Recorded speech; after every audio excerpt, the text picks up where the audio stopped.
Coach, how excited are you about the group you've got coming back on offense? Yeah, every year is exciting. When you have a talented group, it's probably a little bit more exciting. But that's really doesn't feel a lot different than last year, or the year before. I think we've been fortunate on offense and defense to have some talented groups every year. So that's not really new, but I think just being able to start over, being able to kind of see how this group comes together in August, and what it kind of starts to look like as we get ready for that opener. I think that's probably the most exciting part of this time of year. A lot of moving parts in the offense have been changed out this year. You lost Davian and we lost Galloway. You also gained wide receivers in that wide receiver group. You lost Amari. A lot of changes there. Can you speak on a couple of those? Yeah, I think to me that's one of the exciting things about college football is your roster does change every year. Maybe in the NFL free agency it's changing more than maybe it has in the past. But you come. That's normal for us. I think we're blessed that we do have a big group of guys that have played that come back, and you're happy for those guys that have graduated and moved on. Guys, like Hunter Renfro and Mitch Hyatt and those guys. But you're excited about the next group, the guys that have been working hard, waiting for their opportunity. And there's a really big group of guys, not just some of the true freshmen coming in. There's some redshirt freshmen, some sophomores that have really been in the program and been working hard and kind of waiting for their time. And that's what this fall is going to be for them, their time and their opportunity. And to be able to see how they kind of jump in with the guys that played last year, and just the chemistry and the way that they mesh is an important part. And really what has been going on in spring, summer, and getting ready to get kicked off here in August. How's Amari doing on his rehab? Yeah, he's doing well. I just saw him walk by about 5 minutes ago, leaving the training room.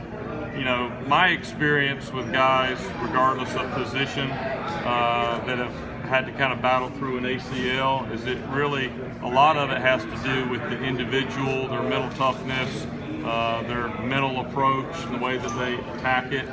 And obviously I was very disappointed and felt bad for Amari because he's worked extremely hard going into the spring. But at the same time, I told all those guys in that room, there's probably not anybody in that room more prepared for that obstacle. And the way that he has attacked it has not surprised me one bit. I mean, he's ahead really of every benchmark that they've had for him in there.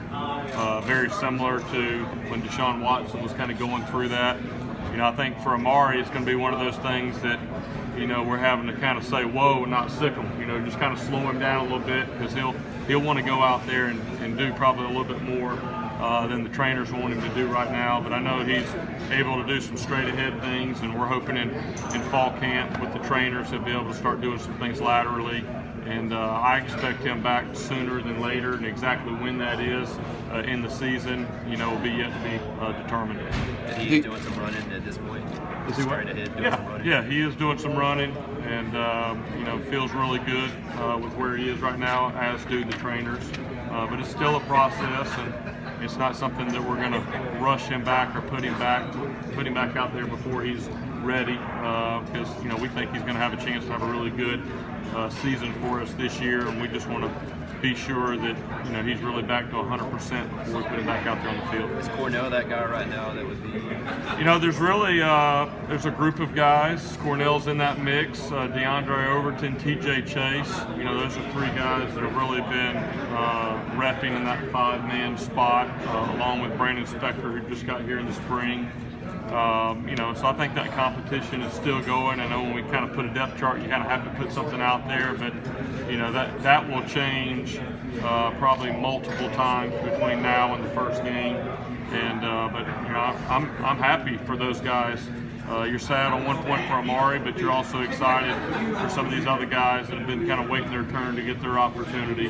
And it'll be fun to watch them compete for that spot here the rest of preseason camp. DeAndre's got kind of a different build than the traditional, slot guy. How unique is that? How would that affect his playing of the position? Well, I think for us as coaches, if he ends up being in the top 3, then you're able to change a few things maybe that you do, being able to move different guys around in different positions. I mean, at the end of the day, if we're going to put 3 wideouts out there, it's about putting the best 3. It's not, always about the different body types and those type of things. And sometimes it works out that way, and sometimes, it doesn't. I mean, I remember when Jerron Brown was here in the slot, and he made a lot of great plays, and, he was a 6'2" and a half guy.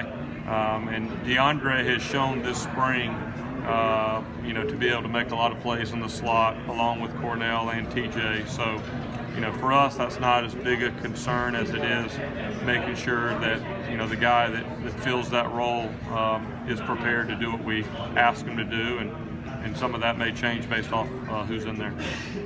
Coach, how different is it to open on a Thursday this year? Yeah, I'm excited about that. Especially as fall camp goes, you're ready to play. So to get to play a couple of days earlier, I think will be a good thing. I know we don't major in Thursday night games, but I think for whatever reason, there's a little extra excitement in the stadium. There's always a lot of excitement for the first game. Then also being the first game on ACC Network, I think will be really special. So I'm sure there'll be a lot of juice, and obviously Georgia Tech, has a new coaching staff, a lot of new energy over there, and so I know there'll be a lot of excitement, but that'll be something fun. Right now, that seems like so far away because I know the process here over the next month, but there's no doubt our guys will be excited and be ready to go on that Thursday night. Some positions, are historically harder than others. Not to say that they're easy to learn as a freshman. Is it more on the player or more on the position, the wide receiver, how fast they pick it up? Yeah, I mean, I think obviously for both Frank and Joe, being able to come in January, I think was very beneficial for them to be able to learn. But, that's not always the case. You look back last year, and, Justin Ross came in the summer and was able to have a huge impact his freshman year. But it also did take him a couple weeks there to really get to where he could go out and be an every down player. So it's our job as coaches to give them the information and to teach it, present it in a way that they can learn it, but they have to do their part as well. But really, I'm pleased with all 3 of those freshmen, Joe and Frank and Brandon, that came in this spring. They did a great job, picked it up very well. I think they've done a great job this summer, and I'll be excited to see where they are when we get back on the field here next week, 2 weeks. With so many talented wide receivers, how do you find a balance between you want to develop and rep as many as possible, but you also want to keep some of these guys happy and staying put? Yeah, I think for us, it kind of goes back to the culture that's been created here.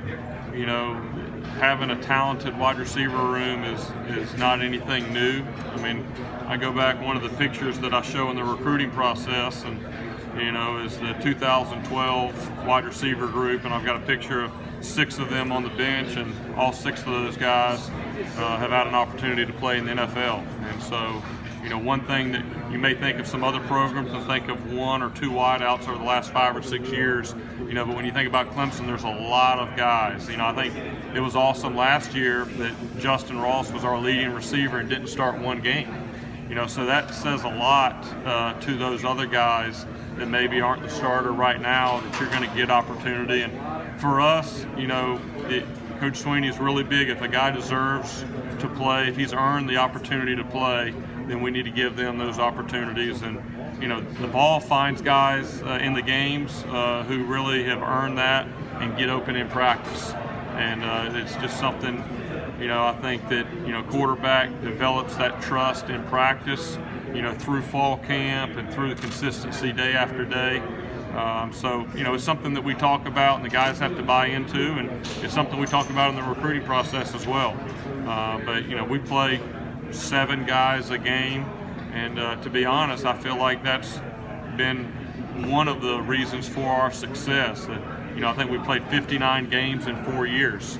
And you look at us, the last 2 games last year, our guys were fresh and ready to go out there and make plays, and a big reason of that is because they had a lot of tread left on their tires because of the way that we kind of split up the reps throughout the year, and been able to develop a lot of depth at that position. You've got plenty of options, obviously, at wide receiver, but the denial of Braden Galloway's appeal, how much will that affect the offense? And for Jalen Lay, obviously that's a tough position for a freshman to come in and play right away. How realistic is it to think that he could have a big part in the offense this season? Yeah, well, I think, number one, we were disappointed for Braden even more than for our offense and what he could do for us this year, because he's worked extremely hard, and I know we feel like we did everything we could to be able to help him, but once you kind of know the fate of that, you got to support him, and then you got to be able to move on, and that's why you recruit multiple guys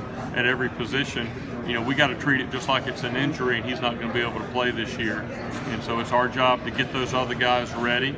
And just my experience as a coach is whenever there's been an opportunity, guys find a way, prepare, and go in there and fill that role. And I don't expect anything different from that position. It will be a little unique with some young guys in there. Davis Allen is another guy that just got here in June, and all the reports are very strong regarding his work ethic, and he's been in here really learning the offense with some of the other tight ends. So I'm excited to see that group develop and see those guys kind of step up and meet the challenge and the opportunity they're going to get this year. We don't have a ton of targets, thrown to the tight end. And most of those targets go to the running back, do they go to the running game, do they go to the wide receiver? Where's that sort of market share split up? Yeah, I think each game it may be a little bit different. For us as coaches, it's all about finding the right matchups, and also it's about finding how defenses want to defend you. So that changes, and when you have a successful offense, sometimes people may change up what they do defensively for your game a little bit different than maybe what they've done in the previous weeks. And so for us, it's really not about finding a certain number of touches for certain positions. It's about guys working together, and us as offensive coaches trying to find a way for the offense to be successful. And however that ball kind of gets split up at the end of the game is kind of the way that happens. We've had certain years, going back to Jordan Leggett and Dwayne Allen, where some of those guys might have been some of the leading receivers on our team. And so we've been able to show that through the past years with our offense. But each year's a little different, each game's a little different, and you got to kind of find out who the playmakers are for that particular team, for that year, and maybe for where you are in your season. And so there's a lot of factors that go into that, and but it's not really something that we stress a lot about. It's really about, are we rolling and are we staying balanced, running and passing, and then who the ball finds is just kind of happens as a byproduct of all of that.